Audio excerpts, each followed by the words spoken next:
نبی کریم سرورت عالم صلی اللہ علیہ وسلم نے آخری جملہ جو ارشاد فرمایا، جو آپ کی زبان مبارک سے آخری سانس آنے تک آپ کی زبان پر جو نصیحت جاری رہی، وہ یہ جاری رہی، الصلاۃ وما ملکت ایمانکم، کہ اے اللہ کے بندو، میں تو دنیا سے جا رہا ہوں، ایک تو نماز کا پورا خیال رکھنا، دوسرا جو تمہارے ماتحت ہیں ان کا بہت خیال رکھنا۔ ماتحت میں نوکر بھی آ گئے، بیوی بھی آ گئی، بچے بھی آ گئے، جاتے جاتے رسول کریم صلی اللہ علیہ وسلم نے یہ نصیحت فرمائی،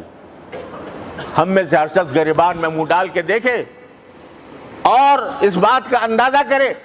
کہ وہ اپنی بیوی کے ساتھ کیا واقعی انصاف کر رہا ہے، کیا واقعی وہ حقوق ادا کر رہا ہے۔